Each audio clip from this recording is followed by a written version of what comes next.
Hey NutriFam, welcome to the series with Anna and friends. So we're going to be talking about everything with some of my best friends. So this is my friend Nonee, and I'm going to introduce her. But first, let me tell you all the things we're going to talk about. It's going to be all about pretty much our lives, lifestyle, diet, health, supplements, hormones, aging, the whole thing. So again, Nonee, why don't you first tell everybody how we met? Sure. This is one of my favorite stories. Anna and I met in Catholic high school. We were really great friends until our group split up and we had to unfortunately part ways. We missed most of our 20s together, but if you've ever watched an Anna video, you know she's hilarious. And I noticed that on Instagram, fell completely in love with her all over again and reached out, and we've kind of been inseparable since. Yeah, that's a good one. That's exactly how it happened. Yeah. So I think when we first connected, you were at the height of your career, being absolutely crazy. So Nonee does events. She does big events, and I'll let you tell them kind of like what that entailed. And I want to hear a little bit about what you were doing and how it was affecting you, like in terms of how you felt in your body. Totally. So event producers and managers and coordinators, designers, they're actually in the top 5 most stressful jobs in the United States. And I found this out as I looked it up. We launched our company when I was 21. I was still in college, and it kind of dived deep into this world of a ton of responsibilities, a ton of employees, and having no idea what we were doing.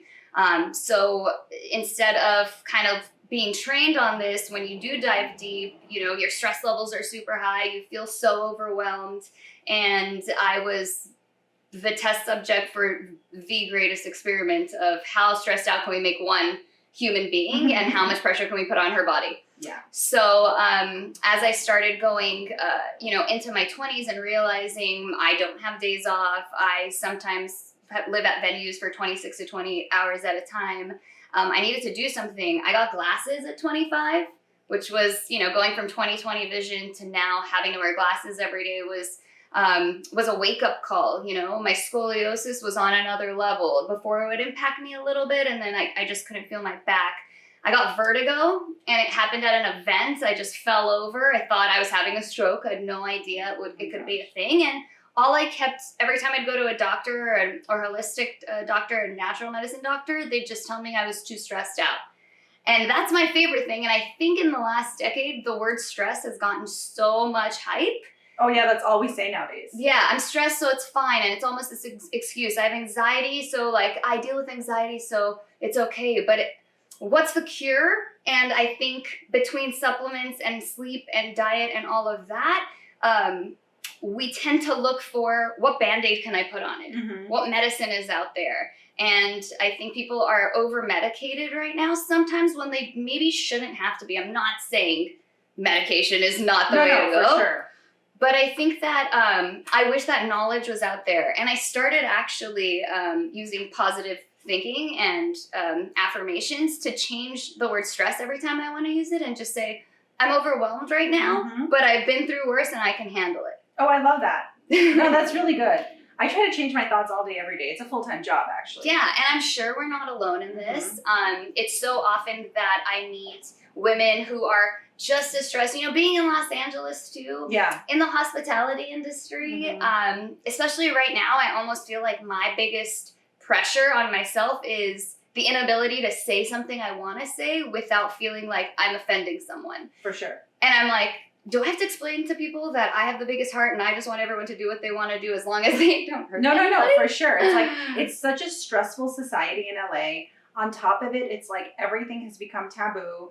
And then your industry went from being super busy to just dying down. So you had all these big changes happening. Yeah. But was that kind of like a blessing in disguise for you? Absolutely. The second I was told I had to stay home, I hated why I had to stay home because of what was happening to the world. But I felt this giant weight lift my shoulders, even though I didn't know what our future was. I didn't know how to halt something I'd never halted before.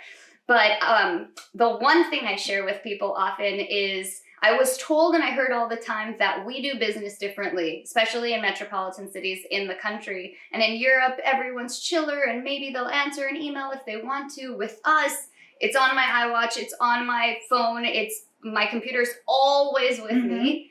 That I appreciated being able to send an email and say, I'll answer this later when I have time, Yeah. you know? And I think everyone needed that step back. We put so much focus on the success of our career and not the success of our health, that it's just this never-ending battle of, I'm just going to keep failing.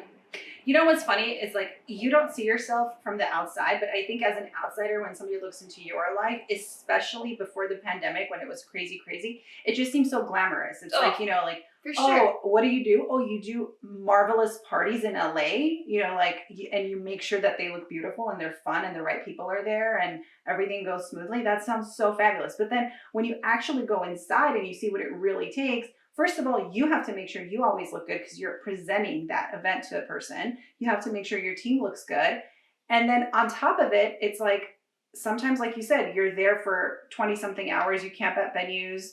It takes a lot. Like, I think anytime people think of a certain industry, it kind of seems like, oh, it wouldn't be that difficult. But when you're actually in it, everything kind of has like a dark side, you know? Crazy. So, yeah, I want you to tell us a little bit about how you would basically not have nights and weekends. Because I remember it would be really hard for us to plan anything, Fridays, Saturdays, like anything like that. Yeah, I think it's a mental health and physical health issue, not just being on site. And you know, when you are a professional in your industry, you do give it your all. So if that big box needs to be moved and there's no one around, yeah, I probably shouldn't be doing that, but I do. So then there was that. And then as you're moving the box, you're like, why did I choose this career? Like, why am I putting myself through this? How come I'm missing, you know, all my friends' birthdays and weddings and engagements to appease to someone I don't know, you know? And it's okay, there's a goal. And I was depleted of all my adrenaline. I was running only on adrenaline that I remember getting checked, and one of my doctors was like, yeah, you need to get on this supplement because you're so stressed. Your adrenal glands are secreting so much adrenaline that you're depleted. And I couldn't think straight anymore. And anytime I did think, it was either on something I knew, or it was, what can I do to make my life a little more peaceful? And it was seeing all these doctors, reading all these books and articles, and not really finding I don't know if there's a cure, but at the end of the day, I think I figured it out. It has to be holistic for me, at least, because this wasn't a biological issue. You know, thankfully, I wasn't hit with something like that. It was, I'm putting my body through this. Yeah.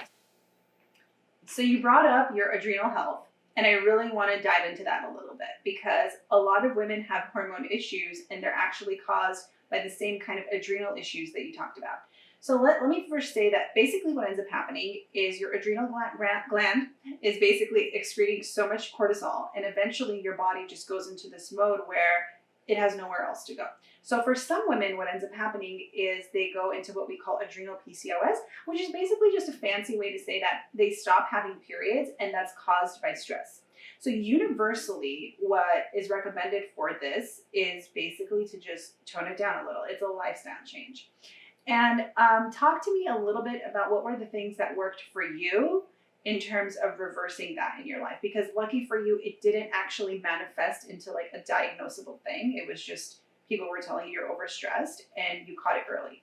So tell me what you did. Yeah, I think the yoga helped a lot, because kind of understanding that, you know, where all of our organs are and how we move was really big for me. I don't know if that was assisting, but it felt like it was.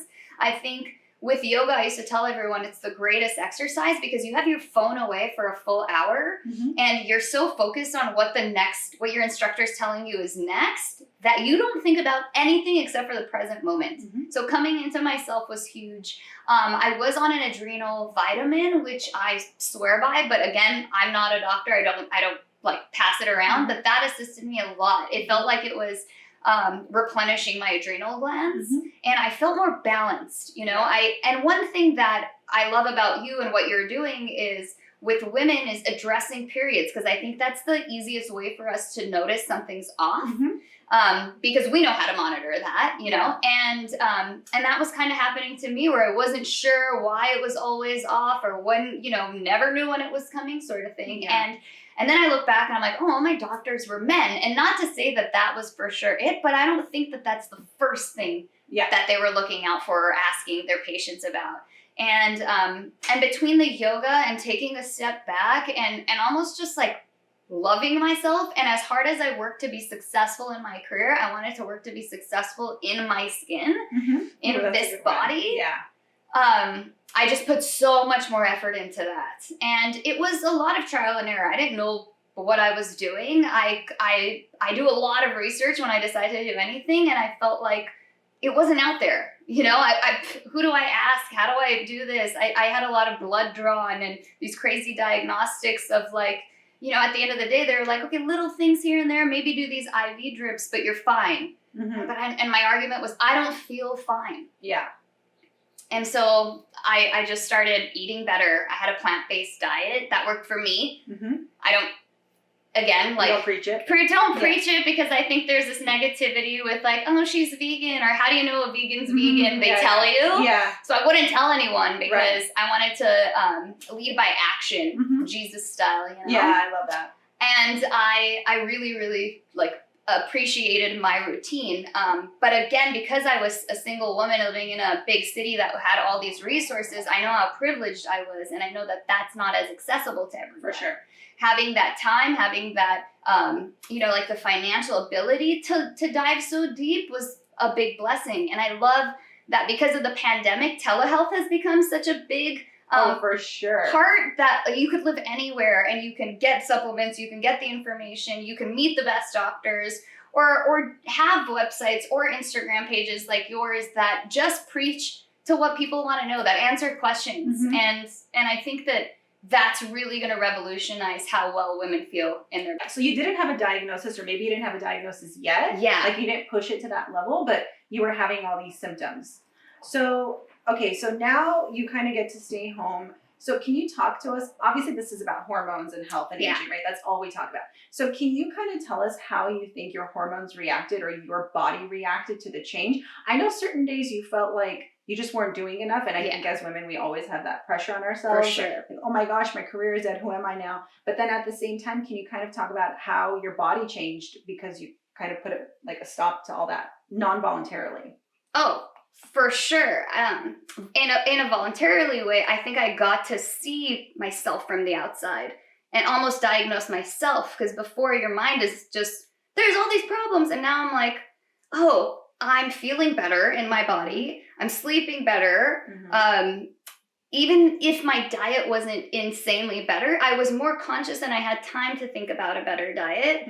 And yeah, I noticed major changes. I almost feel like I have less wrinkles. I know that sounds crazy, but my skin, you know, started to like clear up, and like this maybe didn't dry out when it was colder as much. I'm not sure what happened, but by alleviating some of that stress and some of that pressure, I felt just better in my body. And my weight would fluctuate, and I was like, oh my gosh, I don't want to say I could eat anything and be fine, but there was a point where I was like, I think I can eat anything and be okay right now. Because you're not stress eating and you're not like mindlessly eating.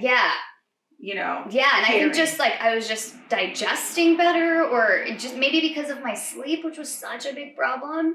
The pandemic, you know, it was horrific, and it still is. And I mean, if I could do it over again, I'd hope something different for my industry. But at the same time, I had to think positively, and I noticed those shifts in my body. I know you're a yogi, and tell us a little bit about that world of yours and that side of you, and how you know, why was it that when you were super busy, were you doing yoga? Was that even enough?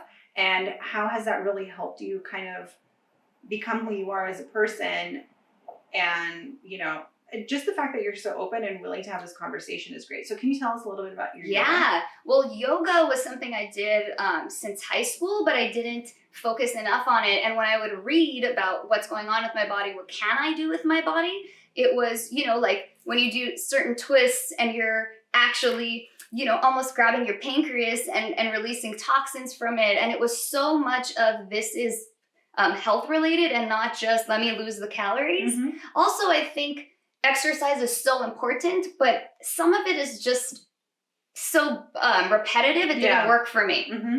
So I used it as an excuse. I was like, I'm going to go and get yoga certified because that way I can deepen my practice and I could take time away from work. Mm-hmm. So it was almost this like, oh, I'm just going to like give myself a reason to not work so much. And then once I went deeper into it was when I really realized how beneficial it was for my body and my mental state. And it was almost like I was constantly excited. Like it must have like released some sort of endorphin or something, or maybe just how I was moving. Yeah, I was more flexible. Yeah, I felt better in my body, but I wanted to share it. Wow.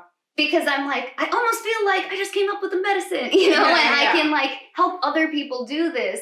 And every time I've taught a class, and I like doing one-on-ones, you know this, yes, because I think I get to like really, really pay attention to someone instead of, hey, let's throw you in a class and use a bunch of Sanskrit words you have no idea what's going on, was when I realized I'm making an impact on the planet the way I wanted to, in a tiny way. But you can't talk to anyone and be like, I don't really know what stress is. I haven't. No. Especially in a place like LA. Yeah, exactly. We dream big. Competitive, city. Exactly. Like it's a place for dreamers. It's a place for doers, and it's fast paced. Mm-hmm. So you talked a little bit about making a difference in the world, and now you're at the place where you're no longer doing the events, and you're kind of thinking about how, when, and if, and how will the industry come back. So what do you think is kind of like next for you? Sure.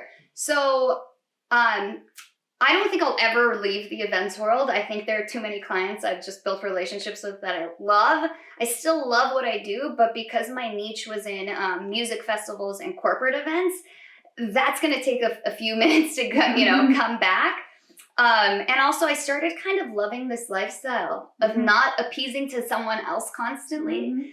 And so I tried to think about what my purpose was. And I was really inspired by you because the way you found your purpose with PCOS, I remember Anna shared with me that she was meditating one day and it came to her. And of course it's not a one day thing that was, building up. And I used that to figure out what it was. And I kept coming back to the planet. I knew as a kid, I knew always that I wanted to help people. And by helping people celebrate everything and celebrate events, I mean, if you've met me, the flowers don't match the napkins. As long as they look cool, I'm down, But for me, I want to blow people's minds. I want to give people that human experience of walking into a space that's been transformed, that they feel something on the inside.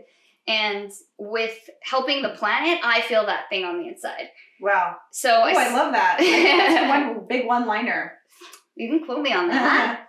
And I just feel like there's a bigger purpose for me, and I get to achieve that by, I'm currently studying soil health. I remember I shared that with someone, and she was like, that's the most eccentric friend comment I've heard. And it makes sense. I mean, we came from, this is our home. Yeah. Yeah, sure, we're in this cool little institution, but at the end of the day, bringing a child into the world or seeing children come into the world and have to fight this fight, it's a shame. So I want to fight the fight. Wow. Yeah.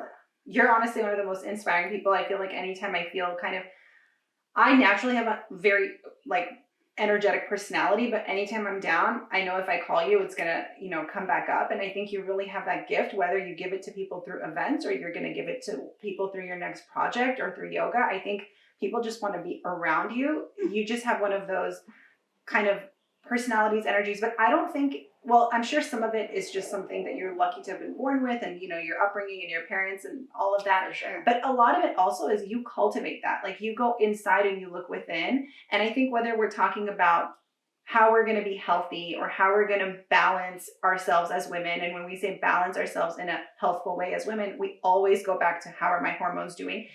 Whatever you want to do in your life, it's always really important to go within and ask yourself the question, how do I really feel? Because it's so easy to put Band-Aids on. And you have kind of figured out a way, in my opinion, to go within and then bring that out and share it with people, which is why I feel really blessed that you're my friend. Me too. It's a really fun journey. And I think, especially like you said, in a place like LA, you know, it's fast. So yeah, and I think no matter what I've read or what I've heard or shamans I've met, they've all, you know, everyone asks you to slow down, but we're in a society that's asking you to speed up. And then there is inequality, there is inequity where, you know, I was a 21-year-old girl sitting in a conference room with all white male CEOs asking them to give me 6 figures to throw a 4-hour party that I knew was going to blow their minds. I knew our team was going to give them more than what we were being paid. I you know, researched on how I was going to speak. And at the end of the day, my brother, who's my business partner, would walk in and he'd steal it like this. And yeah, he's an incredible human being. Yeah. You should meet him. No. Or you have met him. He's insane. But at the same time, I'm like, it's the struggle so much harder for me as a woman. And a woman that like has a big heart and maybe gets super excited and is told by society to tone down. And that was constant internal struggle. And I hear that from women all the time. And I think with hormone health, I always, you know, we joke like, what if men had their periods? You know, it's like, yeah, you're cool for 3 weeks if you're lucky. And then you have this week of just doubting yourself and what's going on, and you know it's your hormones. And I think finding the right path, and sometimes it's not self-diagnosis. No. You know, oftentimes it's not. I think I consider myself blessed that I was able to have this happen. Yeah. But yeah, I mean, it's hormones, man. It's a tough world out there. I think it's really important to have like a friend group of women. It's almost like therapy, because you can be in therapy for years and years and years. And I think that definitely has its place and it's very important. And I really want to do one of these segments with one of my friends who's a therapist, because I think it's so important. But at the same time, I think for the most part, your friends are your therapy kind of. And to have a group that you can just be yourself with and kind of talk about. And I think now those groups are going into social media platforms, right? Like the group that you have, maybe they're not in your backyard, but maybe it's a bunch of women you meet. And I know for you, you always talk about like, oh, I met this really cool person. I met her through this, you know, I don't know, like I met her through somebody who knows somebody, or I met her online or LinkedIn or whatever. And it's cool that we're bringing women together to kind of talk about these topics nobody wants to talk about. Like, yeah, we're burned out. Yeah, it's that much harder for us. Finding your purpose and balancing your body, and then, you know, having healthy periods, and then having babies and going back to the workforce, and then, you know, looking good the whole time, and whether or not you have wrinkles. I mean, it's a lot. Yeah. And I think at the end of the day, it's not like life is never perfect. But I think the more support you have, the closer you can get to what is perfect for you. Agreed. I always say when I die, I hope I'm known for 2 things. One is teaching people airdrop, because I feel like I was one of the first people to be like, just airdrop that, stop that. Or I guess 3 things. 2 is dancing everywhere, which I think TikTok just took that out of my hands. I started a hiking group a few years ago where we start with a opening meditation, we hike up the mountain, and we all dance. And I record it in hopes of inspiring others, and that was really cool. Very cool. TikTok just, you know, surpassed me, which is dope. I love that. And 3 is building community. And I think the topic of talking to your friends, sometimes you have to face the fact that maybe your friends aren't the best. And that was something that someone told me when I was 19, and I remember calling my best friend at the time, and I was like, I don't think we're the right fit anymore. You know, you don't support me. I know that this relationship, I can't support you if you don't support me, sort of thing. So like Anna said, I reach out to a lot of people. If I read an article and I think it's amazing, I find that author and I'll write to them and I'll introduce myself. Or if I tried this experimental game and I wrote to the creator, and now she's one of my best friends. And it's about reaching out to those people that you feel have a positive impact. Sometimes your friends are going to drain you. Sometimes the conversations like this are, oh, you really feel that way? That's weird. Or maybe it's me too, me too, me too, which doesn't help. You know, sometimes you just need to sit there and listen and be like, that sucks, even if you felt it before. Yeah. And then try and get positive reinforcements through other outlets. So if if your friend group isn't incredible, there's so many amazing people out there. You don't have to say goodbye to them. Yeah. But maybe keep them for what they're great at and introduce new vibes into your life. For sure. And you can get goodness from, like, I think it's important to get goodness where you can find it. Like, for example, maybe you can't talk to the people that you're surrounded by about something that's really personal to you, like people don't understand your diagnosis or whatever. Right. So you have them for, you know, familiarity and comfort, but then maybe you go find a group of people that Agreed. totally understand that, or you have this specific interest. So you know, I think when you go through life, you kind of want one person or like a few people to fill every role, but it's impossible. No. It really takes a whole universe to No. kind of, you know, fill all the different needs that we have. And I think you do that so well, and you exemplify that really well. Thanks. I think that talking about this stuff is so important, and we hear that, but talking about it with people, Yeah. just do it. I mean, back then it was like, you're stressed, and maybe it was your mom's like, I was stressed at your age, I did this, you know. Luckily my mom never did that, but I know that that's a common thing. Yeah. And you feel like, well, then I deserve this. But yeah, finding the right people is so important, and Yeah. feeling like you're not alone Yeah, is the greatest. for sure. Because we all need support in this life. Agreed. So anyways, I think we pretty much talked about everything, like work, life, body, the whole thing, struggles, realities. Will you come back? Not always. Thank you. Yeah. You're like, what do you mean? I'm at your house all the time. Yeah. So anyways, thanks for being here. I really appreciate it. And bye.